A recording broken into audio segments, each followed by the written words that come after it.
Fáilte rás go háte goil támuid ag gobar le fáilte Ireland le léirgus nua thuirtaíomh Éireann. Keep discovering one short break at a time. Well, it's October and the countdown to Samhna is on. Mars Oldie, Éire is the home of Halloween. It sure is, Darren. And this year, we're encouraging you to rediscover Halloween's true origins, Samhain, and experience its rich, immersive season. Samhain 360, it's not just one night of costumes and treats, Colony.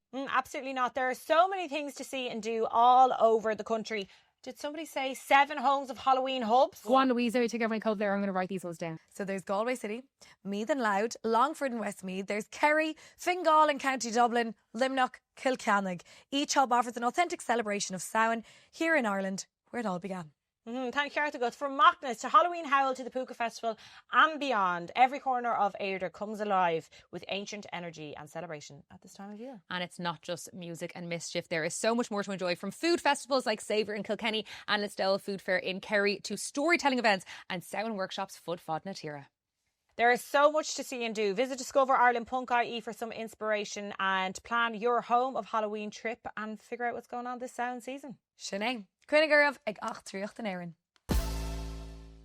Colleen, did you know if you're aged between 25 and 65, well, you can get a free HPV cervical check. It's one of the best ways to protect yourself from cervical cancer. And you know what? I actually checked only recently when mine was due, and no exaggeration, it took me less than 5 minutes. Go on, Miss To-Do List. That's me. Well, can I show you, Darren, just how easy it is, right? Okay. You open your phone, you go online to hse.ie/cervical check, put in your PPS number, stick in the date of birth, and then they tell you when your next appointment is due. Oh my God, I that's know. unreal. And you can check you're on the register on the website, or you can phone 1-800 45 45 55. Do you know, that is so straightforward, but we tend to put these things on the long finger. We do. And it is worth saying, girls, even if you've had a normal screening test, you just shouldn't ever ignore the signs of cervical cancer, such as bleeding in between your periods or bleeding after sex.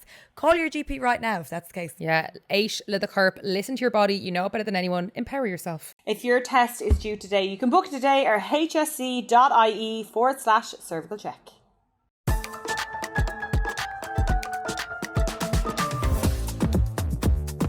Díomh agus fáilte romh go dtí how to gael lumsa Darren. I'm Louise. Agus lumsa Shiva. Well, she's back, baby. Oh, sheer rash. There New you go. York has landed. Yes, I'm telling you. Oh my God, Colleen, tá scéal an a bhagam na inch deep. Now, obviously, we've hung out rugbyog nar hana me bhalla. Yeah. But we mess all and scale show Dave. Yes. You For my rebuilt it up. grandma Martha, turn. you good keep about that. Yeah, I know. Well, you're going to lose your shit at this scale now. Okay, go on then. Okay, so I leave New York. Now, back-to-back Crinnehe gum on Madden Gurmeth August. My flight was at 4:10. Okay, so I don't know what I was doing, but the gate was closing for my flight at 4:10. What time did I arrive at JFK? Oh. So bhí on Gata Duna Deck Trish Cahar. Yeah. Lando to eg Lahar Trish Tree. Large tree. Okay. Yeah. I arrived Sounds about JFK at 5:04. Okay, and I was like, oh my God. I was like, me no, can in hoard fairness. That's like that TikTok Yeah. theory, isn't it? Where it's like, come just as your gate is boarding or whatever. Well, Yeah. I had to check in my bag and like get through security and everything, like, and I was like, oh my God. So I landed in and I was like, look, it'll be fine, don't freak out. I don't even know Cadaví Tarlu, like, I don't know how it took me so long or what I was at, but Bhí Crinnehe gum on Madner Fad, and I was like, I need to be out at this time. Dilly Dally or who? Yeah. I don't know. Anyway, in I land, and if I did, I went up to the desk and I was like, okay, I need to drop my bag off for this flight. And they're like, well, what flight, miss? And they're like, hardly the one that leaves at 5 to 5. And I was like, Yes. yeah. And they're like, that is closed a long time ago. You can't get your bag in. And I was like, no, you don't understand. And anyway, on came the charm. AJ, if you're listening, I said that prayer for you. A lovely young fella from Jamaica/Queens, AJ, fair dues to him. He called a man down. He says, let me see what I can do for you. Calls a man down. My bag was personally ferried on a little golf cart out to the plane. He rushed me through security, through all of JFK. Security bumped me straight up to the top. We got up to the top of security. In goes the fiddle and all the rest for the, security check. And he was like, make sure you've all your liquids separated and blah, blah, blah, blah, blah. And says, absolutely. Now at this stage, by the time we got everything organised, it was like 3 or 4 minutes past 4. So I was like, oh my God, how the fuck am I going to, like, the gate closes at 10 past. Anyway, Chéad Rodella, hannig them all amach shachas mála of Owen. Oh no. And they were like, oh my God. He was like, did you leave something in that bag? And I was like, oh my God, I did. I was like, it's a candle, okay? Now, cue me being absolutely mortified. I've often spoken. Well, you're not allowed candles, or you have to take candles out because they can't count as a liquid because they used to be, you know, they used to be like liquid, or whatever. Yeah, so is this now one of the manifest? This is one of the witches. Candles. This is a candle that I got from the witches in East Village. Okay, of course. I was precious cargo, so I didn't put it in with the check-in bag. I didn't the carry-on.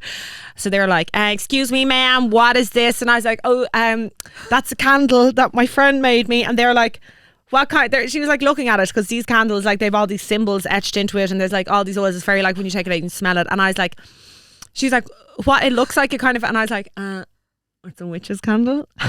And she's like looking at me like, what? And your man AJ's looking at me like, what? And I was like, so there I am in JFK with a fucking witch's candle and my fiddle and all the rest. Anyway, I get through security.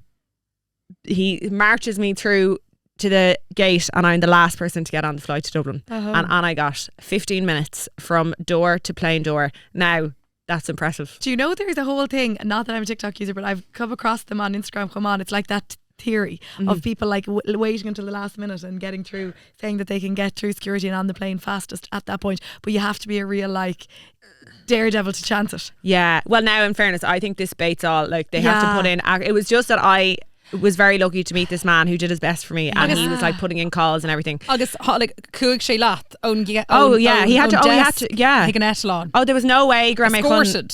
Sorted. No, there was no way like the Ryan treat security Mahane, the like the flight would have been gone. There's no way, like, because you're talking no. Anyway, there you go. Dormer rinner feet on Sean agus dear the negator and Kate and secret on kind of party trick round at the August agus an rud Louise on Plamos. Yeah. Oh yeah. There you go. Well, I'll never get better than that now.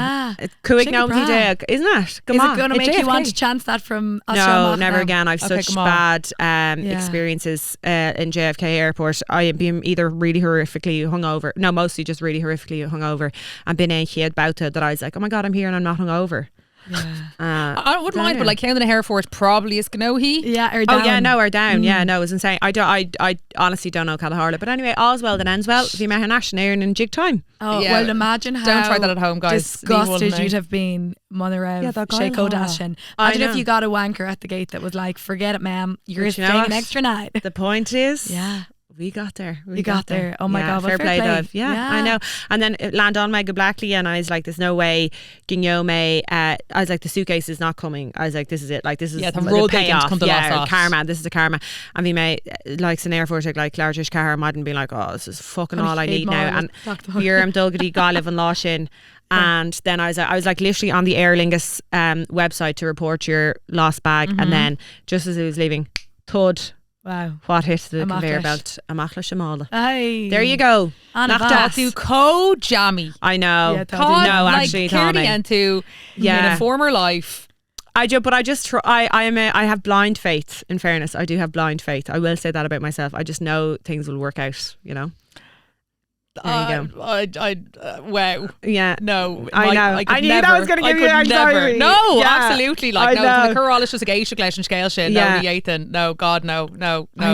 I know. Well, we tossed a few at Coralish. Oh no, I was like, how in God's name, like if you met Fechan turn Q or security, and I was like, that gate closes in 15 minutes. And I'm all for lateness. Don't get me wrong, lately over here, but that now does give me anxiety. A small bit, because I feel if it's an international flight. No, you're crossing the Atlantic. You're crossing the Atlantic, and there's nothing worse. I hate that feeling of like, especially when you're at Dullawalo or home from a holiday, whatever, about missing the way out, because you know it's the fun is still to come. Yeah. Sometimes you just want to go home. And then you'd be stuck and you'd be fear of. I think recorded it's a tree of wint as Cooper of Elanish. I think like Tatu Heish and Rud is Dúchláni is Dacra Yenov. You've tried it, you've tested it. Tatu Jammy, like Lan Lesh. Yeah. Do you know what I mean? Yeah. Just Lan Ertig, Land all like Ruddy fucking Shaffodika. Yeah. Go to the Oscars. You can push it. You know, do a speech like the Oscars. You know, like I think Sean kind of nominate myself. Yeah. You know, if I do Tuffa Uchtron the Heron gone. Do you know what I mean? Blag your way into Orson Uchtron. Absolutely. There you go. I can see that. That's not that much of a not a stretch. No. Well, look, there's a lot of flights that are showing before long more. Mátha Dúchláin again the Suáile do Kieran now that she's achieved that. Kerry Della Gavage Glaive Wintermach Oberlin's to comments Leverdell. Now No.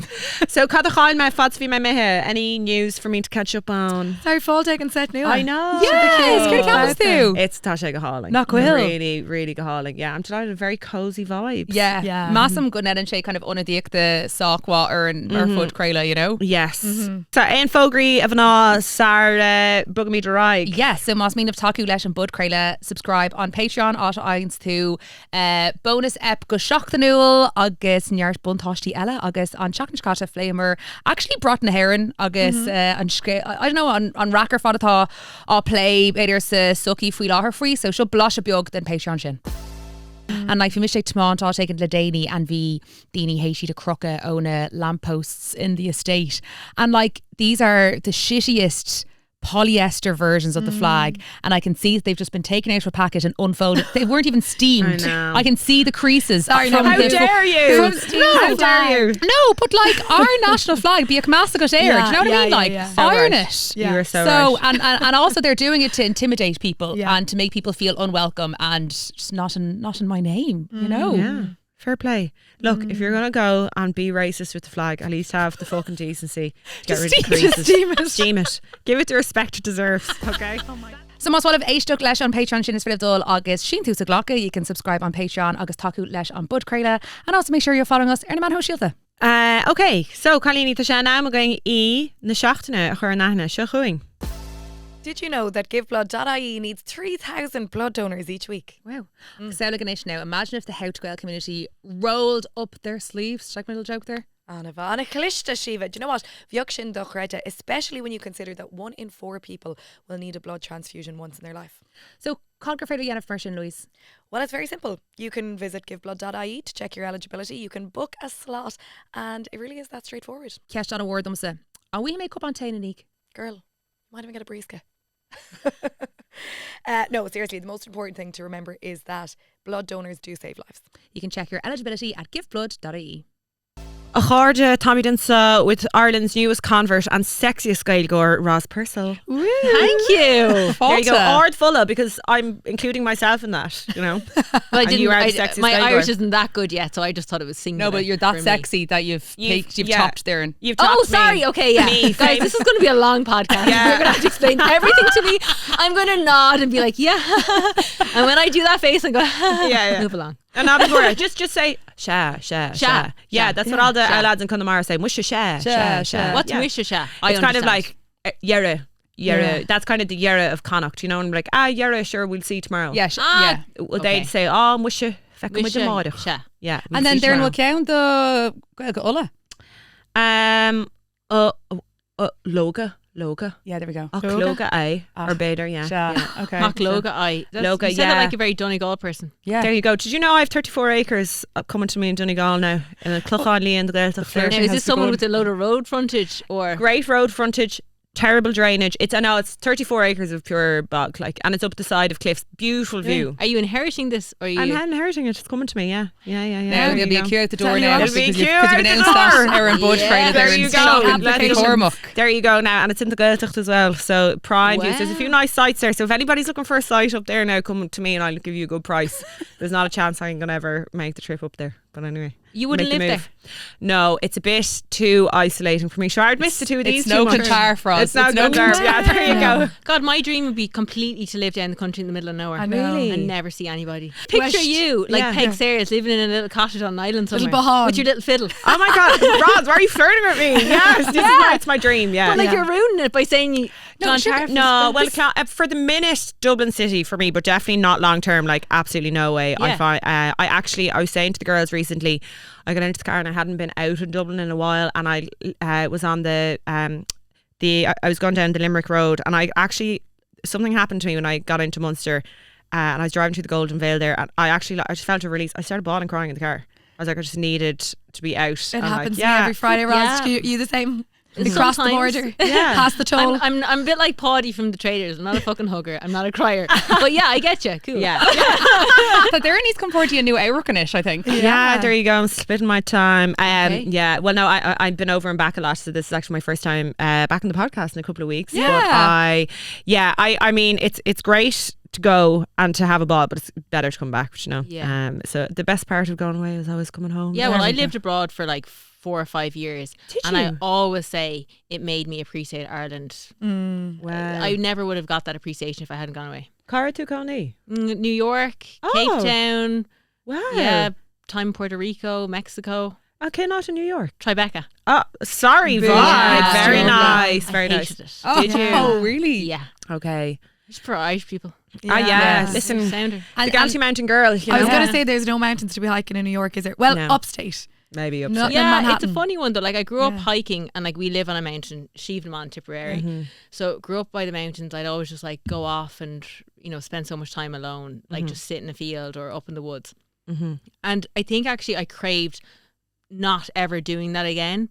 I started watching MTV and like America's Next Top Model, and I craved the opposite. And then I went and I did the opposite, and I craved what I grew up with. Yes. So I didn't care for hiking. Like when I was traveling that for a Yeah. while, I kind of just like really wanted a city, because I kind of had experienced the countryside and hiking and all that kind Yeah. of stuff, and I didn't think that's what I wanted.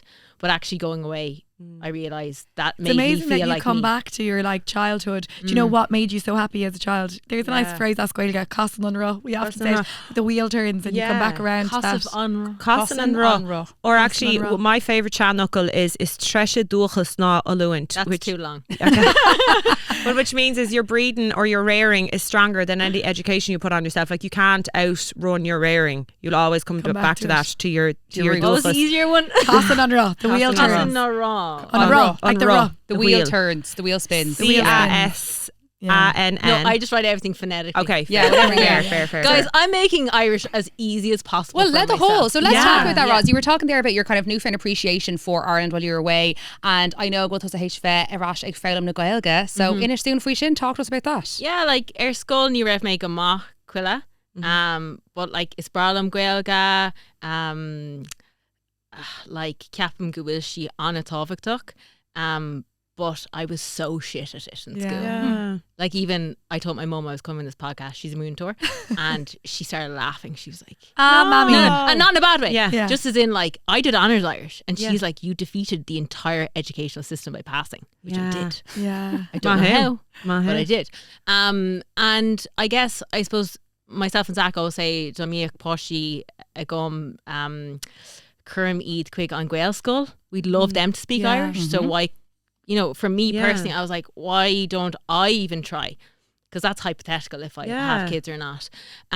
So Drossel May or Corsa Gaelga, very basic.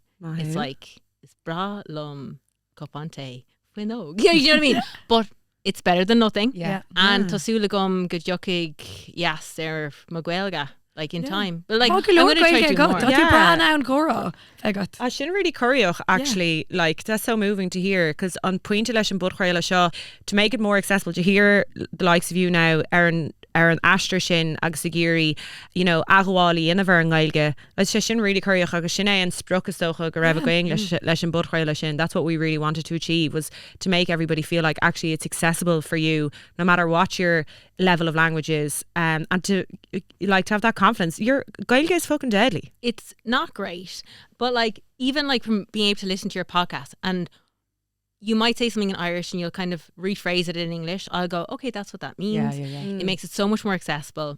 And even like some of my friends have started to learn Irish with me, and we'll just be throughout the day have a conversation. Yeah. It's I'd say if you walked in, you'd be like, what language are those people speaking? But like to us, we're just trying, Yeah. Yeah. And like at the end of the day, like, and I don't know how to say this in Irish, but I grew up in a really Irish household.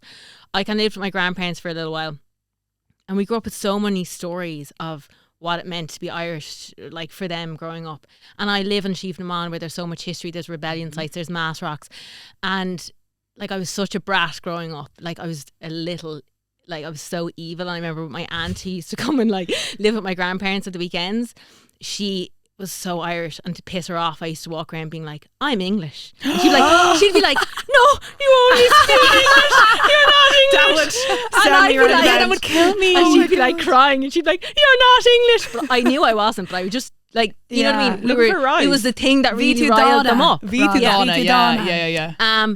So I think like with that kind of instilled in me, like learning so much about our Irish history. I love our history, traveling around Ireland, going to see like the Museum of Country Living in Castlebar is one of the best museums you'll ever see in terms of like I suppose what it was like to live in Ireland in the countryside, not in the cities, in the countryside, like seeing the Bottascora, going around doing all my hikes to see Mass Rocks, and I suppose going to see Padraig Pearse's cottage in the Gaeltacht Connemara. It's kind of like coming out of that and being like, this really, I don't know what it was, like this fire in me to be like, to honour the people who've come before us by actually keeping the culture alive. And for me personally, I was like, I love supporting GA. Irish dance growing up. I played the fiddle growing up. Not that good, but oh my God, sorry. I think I'm falling in love with you, Roz. We had a really big sense of Irish growing up. The language was missing in our family because we weren't in the Gaeltacht and we just never spoke it. And I suppose for me, I was like, I will try. I'm really bad at languages, but like if I can try, fucking hell, anyone can do it. Like I'm pretty bad, but no, but sin rud is Queen McBula leat chorclós sa chahar agus bhí mar gglairtla na céile. We briefly met each other at the car paying parking agus dúirt mé rud éig an Latin Gaeilge and you were like no, don't talk to me in Irish, and if you should just winning, I suppose that confidence, and I get it completely because it's in your head, but it's like the fear of talking it back to someone. How do you deal with that? I guess that's partly as well because I have said I'm learning Irish. And I think anytime I've gone online, I've, you know, tried to say something as Gaeilge, I'll get loads of Gaeilgers being like, that's so good. Slightly, if you say, you know, they send me a voice note, this is how you pronounce it right, which is so helpful. And then you get the odd person who's just like laughing, being like, that's so stupid, you're not saying it right. I've talked to all my friends who are, you know, Gaeilgers. So you kind of have that side of it as well. Like there is gatekeepers na Gaeilge. Yeah, but also I think there's like some people feel like, you know, it's really good to have a certain level, but when people are learning, they're not going to be at that level. So give them a break. Like it's great if people can say cúpla focal as Gaeilge and actually just try. Like people are just trying to embrace their culture and to keep it alive, and they may not be as good as you, but like let them try. Well, there are people of every level out there, you know. And I think it's interesting what he said there about your family, that ní raibh an Gaeilge agaibh Sawalia Fosani. It's like you didn't have that in your family, but like if you're now trying to incorporate that into a potential family for you, you're going to change that, you know, you'll be the link that changes it going forward, you know. And you know, like my mum, she's a múntóir, she's a principal. What's principal as Gaeilge? Private. Sounds kind of Latin. Does it? Yeah. Anyway, I'll remember it, hopefully. So she speaks Irish, and but we never really spoke it at home, and I don't really know why. I think it was, well, probably because I was shit at it, but they probably were like, "There's no point." You were too busy hiking in the fields on your own, like, singing we grew up songs. on a farm. It was so busy. My parents were always so busy, so I guess there was that little bit of disconnect. We had so much other stuff going on. As I said, we went to the Camogie every single weekend. You know, we loved Ga. We played Ga. I played the fiddle growing up. You know, we went to Irish dancing, went to Brian Brew every year. Like, what is it like looking in the mirror over there? I'm obsessed with Roz.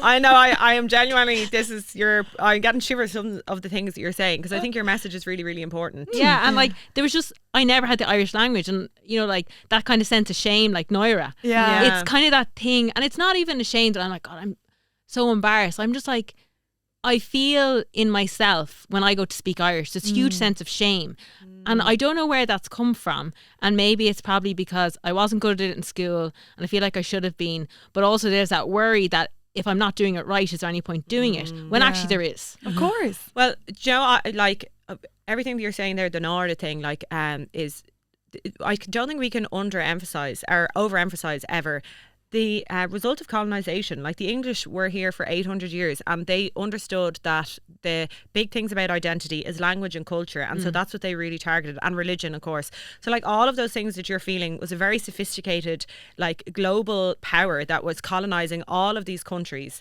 and like it's that they've instilled that generation to generation. If you speak Irish, you're going to starve. That's what happened during the Great Famine, and that's what like accelerated a language death so much in Ireland. So you can say, you know, oh, I feel this or that way, or we can kind of blame ourselves, but actually it's like the remnants of a very, very strong colonial power that was in this country, and it's kind of the last like very tangible tie that we have with that relationship with England.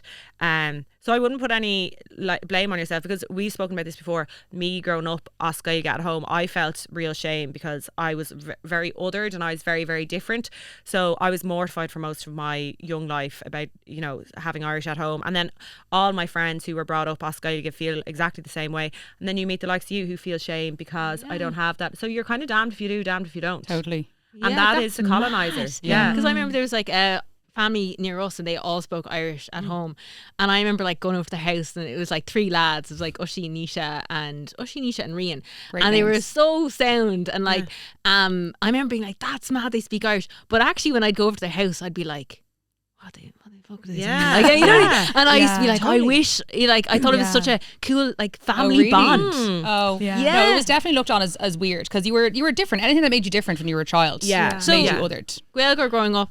All of us. Yeah. I thought one of you learnt as an adult. Yeah. I might have had as much as the girls. Me and my sisters would always, like, if mom, I remember Ag Fosnia's mom would give out to us as Gaeilge. She took great pride in if you were getting given out to in public, and we'd be like, Mom, like mortified that this woman is shouting to us as Gaeilge. But do you know what? The older, this woman, sorry about that. But you know, but it was always just a good, and I suppose you don't even think, I wish I'd probably engaged more, but definitely, like, there was a time, I think we went to an English speaking primary school and you'd be like, oh my God, you'd see mom coming to the school gate, ask Gaeilge, and you'd be like, shh. Yeah. Just collect us So normally. you didn't go to a Gaeilge school? I did for the man's school then. I did for secondary school, There just wasn't one near us where I grew up in the parish, my little Kilcornan, with like a bit of a Kilsheelan spot. There was no, it was just a rural, like there was 60 students in a small little school. So yeah. Poor Louise there, she's our lovely country girl. Well, listen, there were 30 people in my school. I know. 26 at times. Yeah. Wow. And do you sometimes think about, I don't know if your primary school was like Kilcornan, I genuinely think we didn't do any like academics, but we just had a ball. We did really nature and like we went out walking, went for picking nature walks grass. all the time. Yeah. That's so important totally. to give to kids, though, that kind of relationship with the That's very environment around you. child-led. Yeah. You know, it's that's And it would be child-led like, education. who wants to paint the sheds? And we'd like paint butterflies all over the my God. sheds. Oh my God, yeah. that's so cute. Oh, like, and plus my mum was the principal, so like she's really into nature. My mum's like really into like Irish heritage, culture, nature, and was really big into sports. So we just did a lot of GA. Roz, do you remember when I first met you? Because this was, you probably don't, but we were at the Stellar Awards and we were fairly langers and Louise was ripping it out of me after. Yes, I do. Oh my God. I was like, I was very starstruck when I okay, you tell it from your point of view, because we probably exaggerated this story so much amongst ourselves and like how embarrassing it was for me. But anyway, you tell the story. Darren was just trying to talk to me about like Irish history. He's your favourite member of the third brigade, because you had like shared stuff online. I've followed you for ages about Irish history and the War of Independence or something, and I was like, oh my God, I didn't realise you were interested in this. I'm obviously very interested in this. So then when I saw you, I was like, and who's your favourite in the... No, but as in we just met you, it was like, oh hi Roz, how are you? You look great. And then Darren was like, who do you prefer, Sean Boylan or Sean Tracy? And I was like, Darren. I know, I was langers. But then afterwards Louise was like, I can't believe you did that. Like you really fumbled our chance. We could have been friends with Roz and you're in straight away, Sean Tracy or Sean. No, it's actually to be fair now, it is one of my favourite subjects. Okay, and great. like, I honestly, one of my favourite things to do is to go to a museum. And I hated that growing up. Like, if there's a museum about Irish history, culture, like I said, the one country living in Castlebar, I don't work for them, I swear, it's such a great museum. It is so good. Yeah. Because you actually get this such sense of pride when you leave, and you just learn about all the people who came before us and everything that they've done to get us here right now, you know? Yeah. Sign us up, Roz. Sign us up. Let's go. So talk to us a bit about this time of the year then for you, Samhain, right? Because we know that you love Irish heritage and culture and camogie and fiddle. What about the old pagan twists in the calendar? Are you into pagan Ireland? Yes, and like my mum, you see, it's funny with Halloween growing up, we never went trick-or-treating or anything like that. We would be very much just like a Samhain household. Oh, amazing. Yeah, and my mum was obviously the principal as well, so the school was right beside my house and the parish hall was right beside the school, and we would just do kind of like pagan games and like you know, we would have known about like the turnip lanterns and I suppose now like Aisling and Carl on the show are baffled that I've never gone trick-or-treating. But I'm like, Never. That is wild. well, now. lived in the middle of nowhere. Yeah, fair number enough. one, like logistically. There was a hack to nightmare. that though. You picked a neighbour with the big family wagon car, and we used to all get on all the little witches in the back, and we used to have someone spin us around. Like I feel like they did that once, but I was too old to be trick or Okay, treating. okay. So yeah, like my mum was just more like, it's not about that. It's about like, we're really into like storytelling. Like even in our school, we got a storyteller when we were kids over for Samhain. Amazing, yeah. You know, so for me, like Halloween is definitely more about, you know, I love mythology and Irish legends, and like the stories would have grown up about whether it was like, I don't know, not like I suppose banshees and you know, like kind of not ghost stories, but like folklore and I suppose the line, the boundary between the living and the dead. You know, So who was telling stories in your house? Was it your mum? probably more my dad's side of the family, because they're all kind of, you know, love embellishing things. Like, they know how to do the We're story, good at yeah, that. yeah. All Yeah, veil. yeah, good company There's here, another so. fuckle for you. All veil. All veil means like to exaggerate. Exaggeration, We yeah. love a bit of all veil here. Me too now. So, Yeah. So Embellish like, a scale. and we live in the middle of nowhere. Like, we only got internet 6 years ago. Wow. Yeah, no, it's like pretty much the middle of nowhere.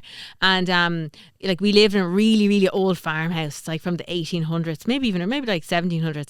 And so even in my home, I always felt like there was like, especially around Halloween, that like, you know, obviously the Celts believed like the boundary between the living and the dead was very thin around Halloween, and we would have been very much, I suppose, on the Samhain trend. So we would have thought that as well, that like it would be your time to walk among the spirits, and like, you know, the dead might kind of, or not the dead, but like the fairies and the Irish folklore could kind of enter into our world. So my dad would always play tricks, because we live in a big farm. So, you know, now it wasn't just at Samhain he would do this. He would kind of do this all year round. But, you know, like, growing up in the country, you might know, like, we used to have the big like body bag freezers. Oh yeah, out in the shed. And it was out in the shed. Yeah. So in order to get to the shed, you have to run across the yard. Yeah. And at night time, Dad would always be like, someone needs to go out and get peas. Roz, you're doing it, whatever. Yeah. And I'd be like, shit. I know the fear. I like gear myself up like sprints. That's why I'm so fast. Honestly, hunting cattle and being afraid of like whatever, I like know. banshee, whatever. So I'd open the door and I'd sprint across, and there was no light in that shed, so you have to like lift it up. Oh my and you'd be, like God. rooting through, and like, oh, and then Dad would start like, I know, he'd hide somewhere. Oh and my he'd start, God. like, Jump. oh, That's terrifying. Yeah, but absolutely, my dad loved playing Yeah. games, so Yeah. he was kind of like the Joker in the sense of like, you know, like at certain times of the year when you hear the foxes all mating, he'd like pop his head and go, "Do you hear the banshee?" Oh, and for he'd just like God's sake. leave, and I'd be up all night. That's so funny. He's just a Joker, like Yeah. I do feel like Nerva Mission Soiga that you did kind of feel that like liminal thing between, Totally. especially around Ihaona, you'd kind of have that feeling around that like anything could happen agus through the fáiste, It's you so know. funny you say that. You've just triggered a memory I haven't thought about for years. We have the girls that laugh a driveway at home up to our house, right? And if you're getting a spin home from like an activity, if you were carpooling during the week, and it was really dark on a night like this now, a nice Samhain night, you'd be dropped at the end of the driveway, and I don't know why it was so terrifying to get from the driveway. We didn't have like lamps on the gate or anything like that at the time, so it would just be dark up to the house. And I remember you'd like be holding onto your eyes to like whatever, you'd be coming home from whatever training, you'd be running up with your bag on, like you afraid really of your did life, feel. yeah. I don't know, was it just the dark of this bather? Yeah, and the adrenaline of running up like Up the driveway. Like, Sure, what was ever going to happen? there is real liminality though. Like you know, you're not exaggerating that. I do think that's very much there. You know, especially when you can feel the seasons change and there's a real dorkness. definitely. I think maybe I was He's more in tune. dorkness. Dork. Sorry, I've just got so dork, and then I bastardised it by putting ness at the end of it, which is English. But dork is like a kind of You sound like a default to darkness. dorkness. Oh, she won't like that, Roz. She won't like that. That's like telling her you're into They always say when I put on a voice of someone I hate, I put on a D4 accent. I'm like, oh my God. Oh, listen, I do the same. Yeah. Okay. Fair. So yeah. And like I think with storytelling, you know, we would have always like grown up being like, there was like a cemetery nearby, and it would be like, oh, you don't pass it between these 2 days. And like our cousin Fergus was cycling home one night after the disco, and he was cycling and he saw something, a big headstone, and it was something white with long hair around it. So he stopped and he waited till it was bright to pass, and sure, it was just a donkey. You know, like it was kind of all these stories that they weren't scary, but they made you go, oh my God. Of course. And like, what is it again? Is it the hula, or, you know, the headless horseman? It's like the pukas, obviously in Irish folklore, the kind of like the black horse or like the black animal that would come and be really mischievous. Then there's the hula, I think that's what it's called, which would be like the headless horseman. So we were kind of aware of those stories, and like we'd make bar and brack, and yeah, I suppose that was the tradition of all the Samhain traditions. for us, really. And Do you? Cadfree ag aimsúna blina Roz, like obviously you spend a lot of your time outdoors. Do you like Samhain, like the changing of the leaves, the changing of the season? My favourite time. Really, the shorter I'd days say and my everything? favourite time of year. An Tam is ansalum. An Tam. Tam is ansa. It like say like on cupán is ansalum, on dinner is ansalum is like my favourite. Is ansa. Or you Is might have learned ansa. is farlum. Oh yeah. Oh yeah, On it's very Sailor, short. it's Yeah, Farlam. and tséasur is Farlam, yeah. Yeah. What's Or is that say just a it's Munster ansa. way of saying it? Different cottage. Just a different way of saying it. On Rudder Ansalum, I would say that's probably more Munster now. Not, Yeah. Okay. I don't know, but yeah. Yeah, You it was probably- funny doing yeah. that course. I obviously did like a 10-week course, and they were doing every dialect, and I was like, I know. Oh, was yeah. that necessary? I know. it's Because very I was like, confusing. I'm really trying to just Yeah. learn, Mhm. you know, and it was. I think it blew my mind Yeah. because I've forgotten just how complex all the different Mm. dialects and how different things Yeah. can sound. Yeah. But you know, this is like we can over intellectualize things as well. I think it's a very like, you know, just who's it? I think it was Tommy Tiernan. It was like to me, we need to stop learning Irish and just start speaking it. And I think that's, you know, I think what I realise is I need to be thrown into an immersive environment. Not right Yeah, now, not on this well done. podcast. Do you reckon it? But I actually was like, I need to do, and I don't know if people are listening, they could comment and just let me know of like loads of Irish meetups. Well, you could go to the Gaeltacht Girl. You could go do a couple of Yeah. weeks. Well, up that's in the plan. Glen, Cullen, Yeah. Killen, Donegal. They do So I'm the adult actually going to course. go to that. Are you? Oh, Yes, really? Fair next play. year. Oh, I'm going to amazing. do a week. Yes. Well, my Helix Louise dog the other voices Gadin Gaeltacht and son in the Curie now Tus the Mises or Darren the Mises Schuing what I found our tackling Gaeltacht. There you go. We're going to other voices, which is in the middle of the Gaeltacht. I was going to actually explain that. I actually Oh, could go on, understand Yeah. that. But yeah, so like I definitely, that's my goal by next Yeah. year. Okay. I had a really stupid goal, I think, at the start of this year going, I'm going to be fluent Oscuelga. No, because you need to, like, immersion is really important, like having it, hearing it and being able to speak it and having those opportunities. And like, there's not that many opportunities if you're not kind of in the community, if you don't have people that you can speak to on a daily basis, it's really difficult to just like decide you're going to be fluent in a language. So a week would do you very good now. Yeah. Yeah, and I'm just not someone who's good at learning in a class environment. Yeah. While class are really good to get the basics back in order, Yeah. I just need to be thrown into the deep Yeah, to end. be a You need to socialise through it. Yeah. You know, Yeah. which, Yeah. they're very good at that up in Glen, Cullen, Killicone. yeah, and and we're we're mad just Invite her Macher a couple of how to Gael pints nights. Absolutely. You know, Yes. for me to Mach. Are you're a good one for a pint of Guinness, I'd say, are you? No. You don't drink? Yes.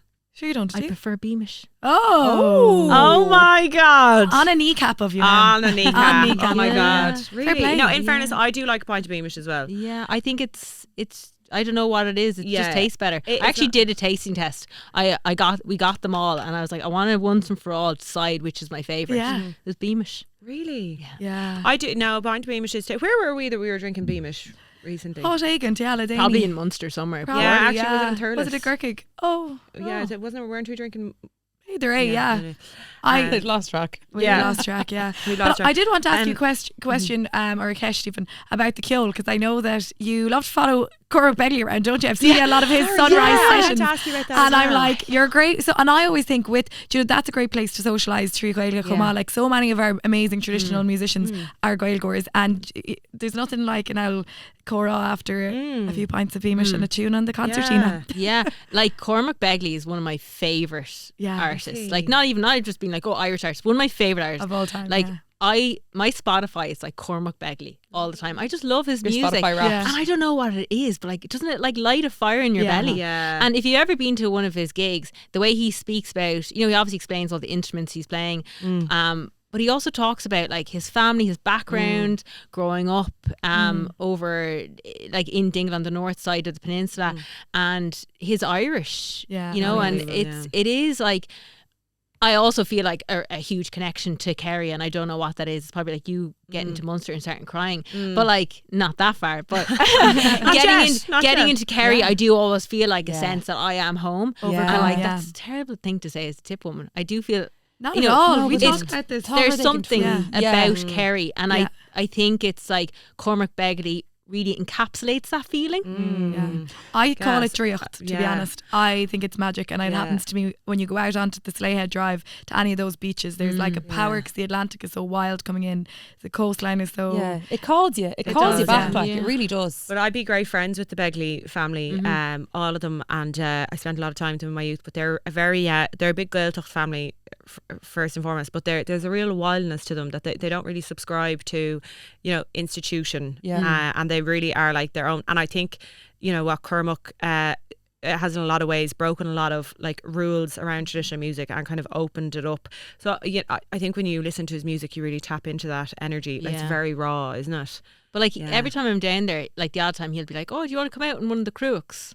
The boat. The currach, the currach, is that the currach, And I'm like, God, you're really fucking yeah. You're Oh like, my God. you're going out in that little boat. Like, So have you been out in the currach? No, never. Oh, I know I right. can never. Get you Because out. I'm always down there hiking. I'm like, listen, you need to give me, like, I need to be down there for longer. I'm usually like doing a million things. Yes. But it's just like, look exactly what you said. Like his music, I love it. And like myself and Zach, like Zach listens to it as well. It's like one of the only things we agree on listening together. That's so gorgeous. cute. God, I love that. that's We'll have gas. to. Do you know there's a great race that happens? It's not now in Dingle, but down in Baltimore in West Cork, where they do a currach race, right, out from Baltimore, just around a block and back. And we did it once for a Teach Cara program. There's nothing that will humble you. You might think you're fit and able, then rowing a currach. They are like tough work. Yeah, I'd say But they're hard to balance. Well, you usually have 3 to 4 people, and then you have what's the person that sits in the front called again? Anyway. But you just get you in a currach race. What I was going to ask you was, so that liminality during sail shugs and sail lele, and I know you used to do series on your Instagram about ghost stories and stuff like that. We have had a lot of ghosty stories or how to gael, and being sim vorgum agoni and tamshad and vlian on tarsúlachas, that liminality, which the girls slag me for overusing that word all the time. Have you got any good ghost stories? Yes. Oh yay! So growing up, when I'm like in the house that we were, very, very old house, it's kind of like an old farmhouse, and like it's kind of been in our family a long time. I think it was like my grandfather's aunt took it over, and mad story about her, back in that time, women weren't allowed to own land by themselves, so she got married to a man and then he disappeared. But they say that like she just married him and gave him money to go to America. Hopefully. Sorry, great Andy, but I've just he went to America. Anyway, oh my goodness. So one night when I was young, I always remember waking up and a man standing over me, like really, really vivid. Like I can still remember exactly what he looked like today and his clothing. It was like a real old style, like maybe like 1920s kind of Ireland, like, the waistcoat, the kind of paddy cap, really smartly dressed, but not someone who was like, all men were smartly dressed back then. It didn't mean that they came from wealth or anything like that. And he was about 19 years old. And I just remember the face, like waking up and being like, and then it kind of just like fading away, but just like having that like really distinctive face in my head. Agus Céine Shavihu again. I was probably like 16. Okay. 16, 17. Wow, scary. And I kind of with age forgot about it and just was like, must have been a figment of my imagination, and then and I remember actually going through like old photos to try see could I find someone that looked like them.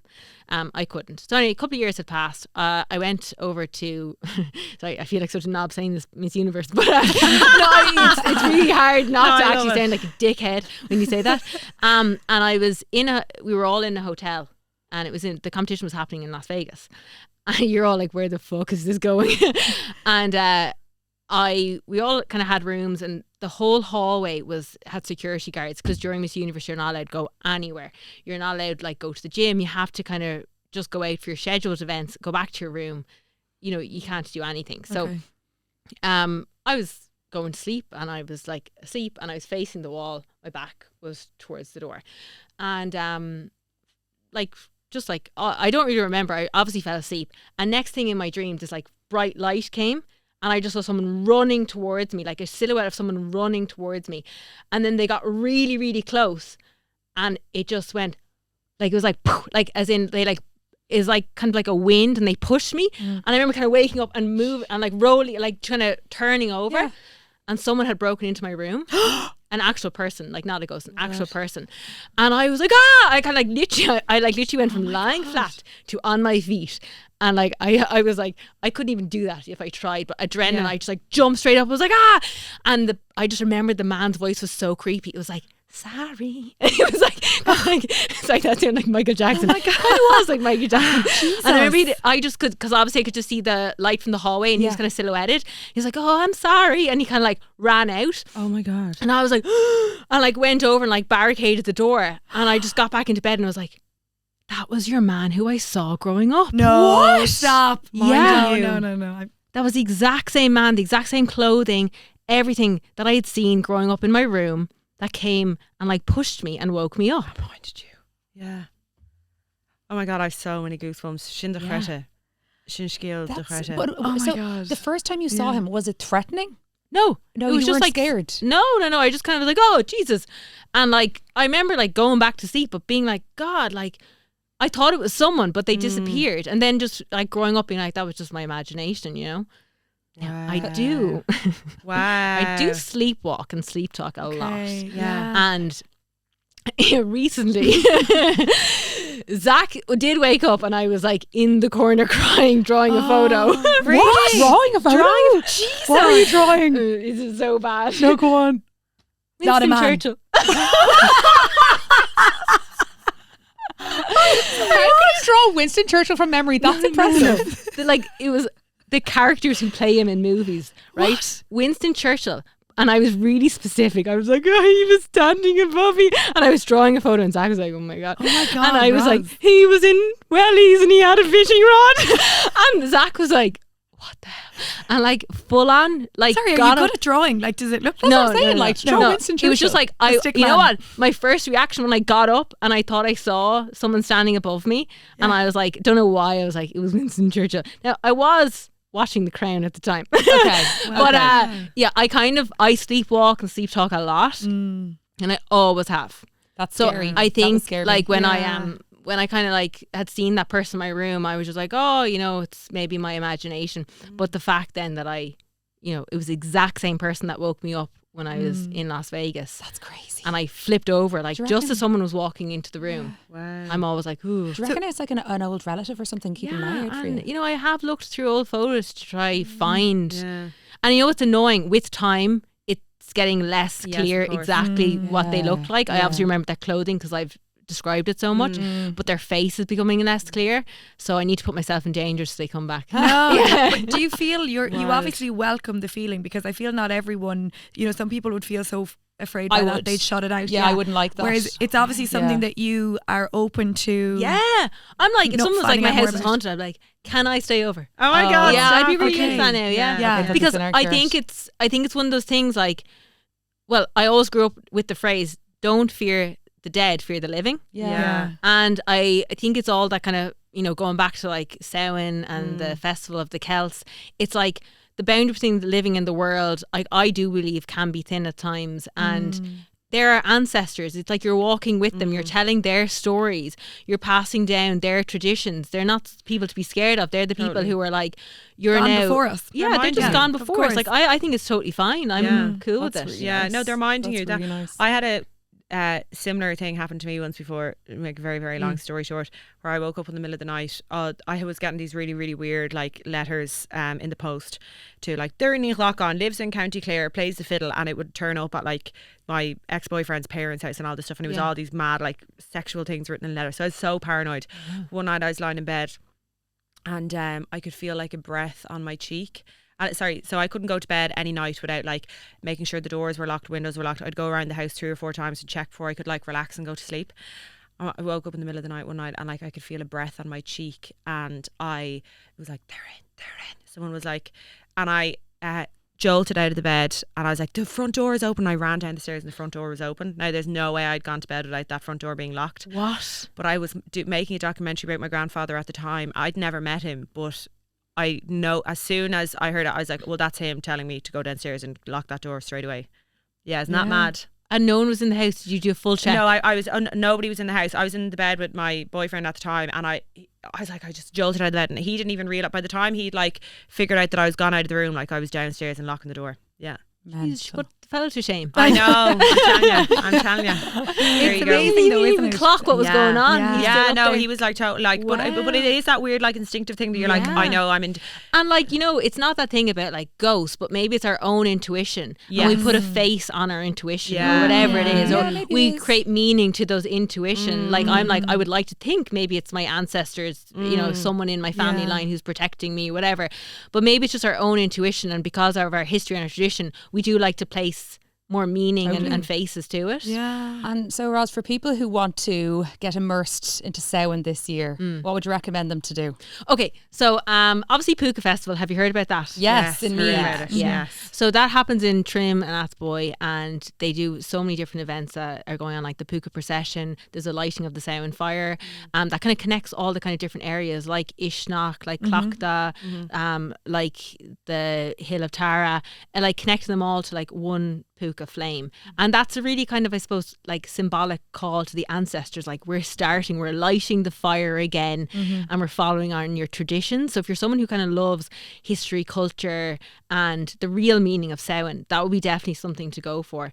The Sneem Storytelling Festival, that's actually happening the 7th to like 9th of November, because obviously Samhain, it's a season. It's not just like a couple of nights or one night. So that's if you're like someone who, you know, likes the Shaniha. Is that what it's called? Yeah. Shanachie. Yeah. Yeah, the Shani. They're great in Kerry for telling an old yarn, aren't they? They're just brilliant. Listen. They're no one better. Yeah, and like I went down one of the nights, I met one of the storytellers called Paddy, and like it was just that. It was like a full night of just, you know, telling stories that he learned from his ancestors or from the locals, and it's just like so like captivating. You're in a cozy pub environment. It's perfect this time of year. They're also doing what I think is really interesting, and has a really good tie-in with the Irish language. Irish place names, the backstory. Yeah, where they came from. Nice. So that's something that's happening at the Storytelling Festival. And then there's stuff happening in King John's Castle in Limerick. They have so many different events, and that's kind of like events especially for like lots of events are happening for families, but like there's pumpkin carving and there's like creative immersive events and stuff like that. So like people can literally just go on discoverireland.ie and type in where you're from or where you'd like to go to, and it'll show up all the events, and lots of them are free as well. Yeah, fair play, Roz. There you go. And I've cashed wine, Darren. Okay, you're a very beautiful, sexy woman, Roz. You said you didn't dress up when you were younger, or trick or treat when you were younger. What age did you start dressing up? So I used to hold these like Halloween parties. So I used to live on St. Stephen's Green. Okay. And I used to host these like wild Halloween parties. So I was very lucky on my road. I was the only residential house. So on the weekends we go absolutely bananas. Oh my goodness. So I think from about the age of like 20, I'm going to say like 22, 23, I started hosting these Halloween parties. And I'd invite like everyone I knew. And like to the point, I remember some times at the Halloween party I'd be like, man, we need to get everyone out, there's too many people, like the floor won't be able to hold as many people, that like we used to go rogue. So I think I started dressing up maybe like about 22, 23. Okay. I'm trying to think what I dressed up Is as. this as well? I feel like this is in your Miss Universe era. Was it like sexy, slutty Halloween, not scary Halloween? I went through different phases. Yeah, we all did. So like I remember I dressed up as a fortune teller, and I created like a really like a fortune teller kind of like tent, and I wrote everyone really bad fortunes for the night. I like I would like really horrible fortunes. They'd come in and I'd like tell them the worst things that happened to them. No, I went really in, right? Okay. And then one year I dressed up as like a troll doll, but I had a laptop, so it was an online troll. It was really good. I had a sticky note, and I used to write horrible mean comments and put on people's backs and run away. Oh, you really committed. I really committed. Oh, I went a bit too far. Conceptual. But then I was like, we'd always go to like a nightclub afterwards, and that was really good fun in the nightclub, because I was like, and I'd run away. Oh my god, people definitely have them framed and like, Roz Purcell insulted me. It was amazing. It was honestly, that was my favourite costume. Yeah, that was good. Because it was gas. Like I wasn't being mean. I was like, you know, just like saying wild And how stuff. annoying is that? You probably still looked unreal. Yeah, you did. No, I doubt it. But how are you doing without the tan? How's that got? Like that's grand. Really? Like, I was wearing tan since I was 14, and you know, like my mum wore it, like my sisters wore it, and And I think like a lot of people just grew up with like that tanning culture. Yeah. You kind of just felt like, oh, well, growing up, we were kind of told that like being tanned, you looked more healthy. Of course. Yeah. You look Of better. course. Do you know what I mean? And like, you know, with my Irish skin, like my, you know, we just called it pasty white Irish skin. Yeah. Like, oh, I look like a banya, I look like a bottle of milk, like, you know. So I guess like I just didn't think about it. I just would wear fake tan, and it got to 34, and I remember just being like, God, it's been 20 years of wearing fake tan. And the murder I used to have with my sisters over fake tan if someone stole the last bottle of Rimmel Sun Shimmer. Do you know what I mean? God forbid. And like we'd actually beat lumps out of each other. Yeah. You know, if the tan was gone. And yeah, one day I think I was getting ready to go to an event and I didn't have tan on, and I was like, would it be the worst thing if I just didn't wear tan tonight? Yeah. Just try one event and not wear fake tan. Now I did cover myself from like here to here. Okay. I was like in Homer Simpson moo dress. I was like, Yeah. cool. I had like concealer all over my face because like I'd never bought foundation that actually matched my skin colour. I didn't even know what skin colour I was. So I went to that one event and I literally haven't worn fake tan since. I'm so impressed. Yeah. I'm so impressed. And I'm impressed that you went cold turkey, that you didn't. It wasn't a gradual thing, you know, because I feel like with these kind of things, if we're used to seeing ourselves in some certain way, it's almost like exposure therapy. You kind of have to like gradually get into it. But you just went one day, that's it. I think I was just like, I'm actually sick of smelling like biscuits. Yeah. I'm sick of having to I'm actually quite a lazy person. Okay. I really hate any effort in life. And the fact I was putting on tan, I would not go anywhere. Like even if I was going into work where no one sees me, I go in the middle of the night practically. I'd be putting tan on my hands or on my neck, the bits that were shown. I was freaked. I actually thought I was so ugly without tan. Yeah, so did it take you a while then to unlearn that? Yeah, like I think it was just getting used to seeing myself in the mirror being pale and kind of being like, oh, that's actually my skin colour.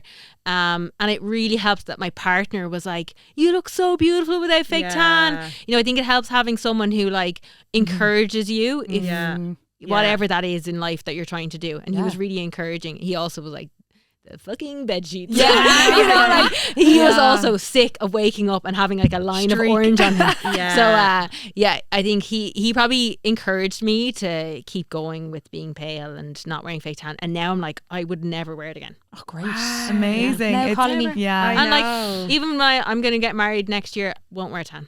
Good. Wow. I'm so used to seeing myself without fake tan now. I think it would be so jarring. Like I look back at photos and I'm like, was no one going to tell me I was kind of orange? Wow. I know. Yeah. Well, that was the style as well. Like we but even like last year, I'm like, I kind of feel being like I'm like quite pale. Sorry, I put the past there, but like I'm pale, and I think.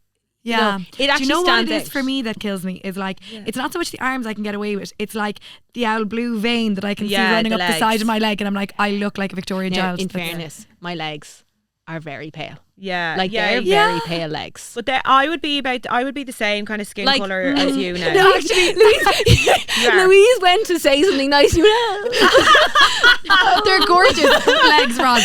no, she went. No, I was just like, there. You can see your veins, but of course you can't. Your veins keep you alive. I do kind of blend in with like the kind of greyness of the floor. Did you change what you were wearing though? Like, did your color palette change? Like, that was probably the hardest thing. Kind of going from being like golden and tanned to being pale, and actually being like, what can I wear now? Because I would wear loads of bright colours, and I felt like going really pale and wearing these bright colours just didn't work. You know, I kind of wore black for a long time, very dark colours that would kind of, I suppose, contrast against my pale skin. So I'd be like kind of more high contrast. So I'd wear like black, real deep burgundy, and it was fine because it was winter time. During the summer, I did find it quite hard. Going abroad and not wearing fake tan, fine, because people are like, cool, they're not as obsessed with fake tan, depending where you go. In Ireland, going to a beach and not wearing fake tan, you're like, you're like, people are like, what? Do you know what's so gas though? I have pictures, right, of me on holiday. So Declan plays with Limerick. We've had some great team holidays where you're on a big holiday with like 30 beautiful women, okay, all in bikinis. They'd be quite like, and everyone has a spray tan on the whole lot, right? And there's pictures of all the girls lined up beside all the lads. And like, do you know, if you're a lad that obviously is very pale, I have these, which Declan is like, I always say if we have kids, they'll be like avatars because we both have like a twinge of blue on us. But like, there's pictures of me stood beside him, orange, and he's just Yeah, we he's look ridiculous. You couldn't put it Yeah. anywhere, and I'm like, how do we walk around like and think that Yeah, but I get Whereas- it because like if you said to me, would you rather be orange and patchy or pale? I'm like orange and patchy. yeah. Orange and patchy. absolutely. And it just honestly, I just got used to seeing myself pale, and I'm like, that's just what I look like. Well, Beidir Nimi Dúlan, because see, Shiva doesn't really have this problem because if you haven't noticed, she's a bronze goddess nearly all of the fucking time. It's very annoying when I'm she just comes back from holidays. I am just back from I holidays. know, but like I don't wear you don't even when you kind of level out, you're not like your kind of normal color is me with like a layer of a tan. You know, well, we have different skin tones. no, we do. We Yes. have different skin tones, but what I'm saying is you're maybe not afflicted as much as myself and Louise, or maybe tortured by. No, You see, this is the you're gonna get me to learn Irish. It's on You need to Rotterdam. stop- what I was gonna You say, need to yeah. stop saying like, oh, you're so lucky, because I get that. If you'd asked me this time last year if there's anything you could change about yourself, I would have been like, oh, I just want to be sallow. I hate my skin, and actually, I just got used to seeing my skin, and I'm like, it's actually not that bad. And you know what? Like when I do see photos now, when I'm glammed up in my pale skin, I'm like, I actually look way more striking now than I did without fake tan, because there's less people who are embracing their pale skin, and I think that we've actually just grown up being told not to like our skin. Totally. We never actually formed that opinion It's capitalism. ourselves. Well, yeah. Grandma got for doing it because of all the women in Ireland. Like you're such a role model to do that, because I feel people look at you for when it comes to beauty and fashion and all And of I these was things. orange for a long time. So, girl, hopefully you're starting a revolution. Beidir Shinna bhí me dul rá Beidir gur seo Dúlan doing it now, right? So tá Roz Purcell Gaeilge, maybe we should ditch the tan. ditch the tan. Yeah, I don't know. Better Louise just looks at other you like, voices. Yeah, I'm going to cut this out. Yeah. No, I think if you can go to one event, Yeah. Gone tan.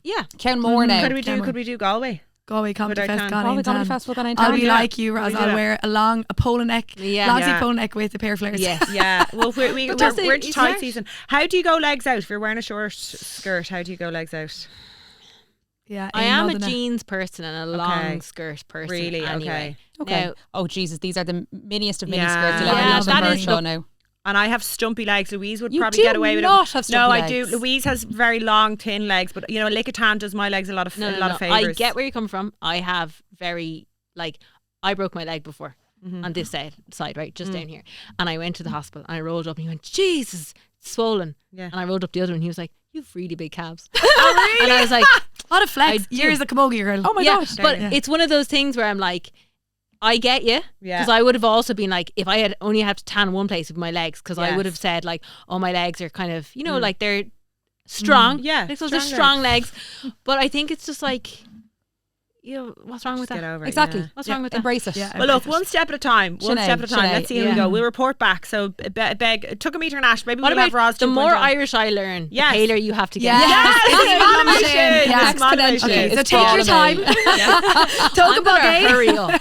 Okay, well, our note sin is soca gur gádú and slán aga lás Roz. Gurmí le mágad spell in our head gael. We've loved it. Yeah, to go hauling.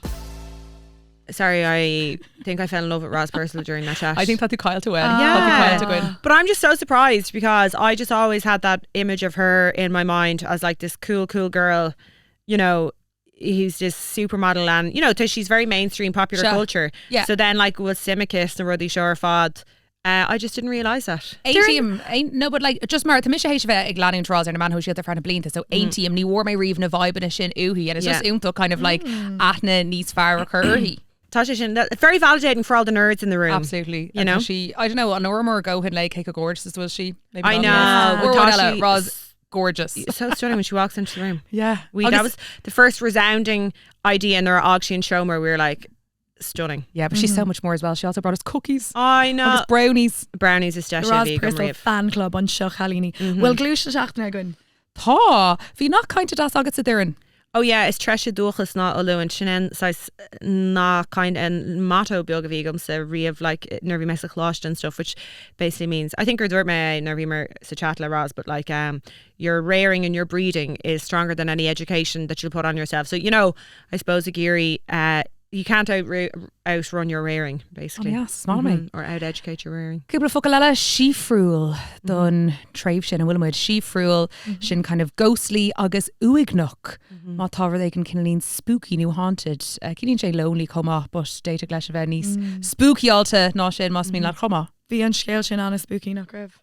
an scéile bhí faoin bringload. Crazy. Yeah, spooky. Agus cadella ábhéile going for exaggeration and Dúlachán was the headless horseman. Yes. Anna bha, Dúlachán, yeah. Anna bha. Dúlachán na I know that's Dúlaman. I know fuck a lot. But that's we knew we'd get an Alice song in the Queen Oh my god, sorry, I'm failing to schedule an inch on he Roz she singing August Thort Louise so Roz you're all set now the Iron Gavire Conag Darren Agron and like fair enough, do you know what if he didn't Ignish Shasvos McCor if he ordered Shasvos McCor thank god because I couldn't keep a straight face but in Virtual she's really had her going for ages. She was like what?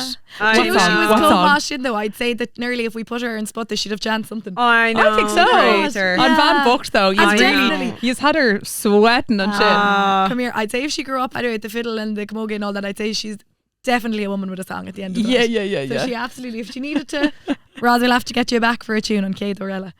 I'd say we'll have to get her back. You up to seachtain seachtain even Jop na seachna dumsa ná iireachtas na saona a bhais a thorlint ag tiisiach a mail ferste ag an deir seachna tá mis dod tus contact súsar fa ihe sean go tus contact súsar fa ihe well feco so mé go mórla sin ein nachil ar dolas faoi iireachtas na saona nulag na gael later air it's like 10 míle duine har ein deir seachtain amháin ag tacla chéile bíon comórtais bíon ceol bíon dausa and imlína den chéadú riomh tá os gon míle duine héis chlorú héis chusteachar na comórtais so it's going to be huge. Yeah, so deal go more leis, yeah. Yuck na seachtainna, guys, have you seen the Skims muff tongues? Have I seen it? I know it's right to come on going in bad show, but the muffs are back, the bushes are back. These have been everywhere in the man so shielded. It's €42 for essentially a little stringy tongue with a hair and bush. A fake muff. And a fake muff. Gick. And tá she díalta amach in éireann agus is asna.